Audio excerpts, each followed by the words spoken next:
खोदा पहाड़ निकली चूहिया। एक कहावत की कहानी। बहुत समय पहले की बात है। एक घने जंगल में कई पहाड़ और गुफाएं थीं।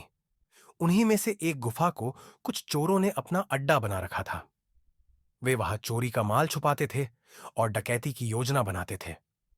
नियम था कि जब चोर बाहर जाते तो एक चोर हमेशा गुफा की निगरानी के लिए रुकता। एक शाम ऐसा ही हुआ। सभी चोर किसी गांव में चोरी करने गए और एक साथी को पहरे के लिए छोड़ गए। रात गहराने लगी थी कि अचानक उस पहरेदार को गुफा से किसी चीज के खनकने की आवाज सुनाई दी। शुरू में उसने इसे नजरअंदाज कर दिया। सोचा जंगल के कोई पक्षी होंगे। लेकिन जब बार बार वही आवाज आने लगी तो उसे कुछ अजीब सा लगा। उसने गुफा की तलाशी ली, मगर कुछ नहीं मिला। रात भर वह बेचैनी में रहा। सुबह जब साथी लौटे और उसने सारी बात बताई तो किसी ने उसकी बात पर विश्वास नहीं किया।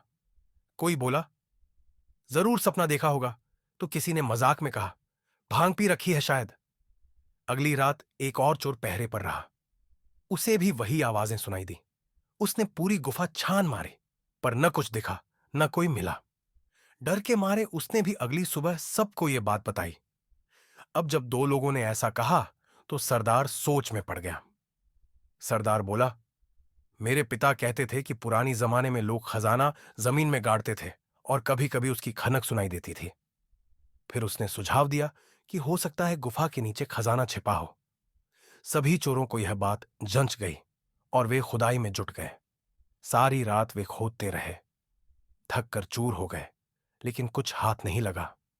तभी एक जगह से हल्की सी आवाज फिर सुनाई दी और एक छोटा सुराख नजर आया। सभी को लगा कि खजाना अब बस मिलने ही वाला है।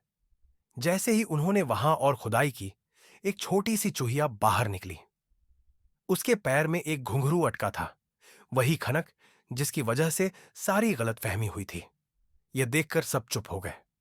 घंटों की मेहनत और उम्मीदें मिट्टी में मिल गईं। तभी एक चोर हताशा में बोला, खोदा पहाड़ निकली चूहिया। बस तभी से यह कहावत चल पड़ी।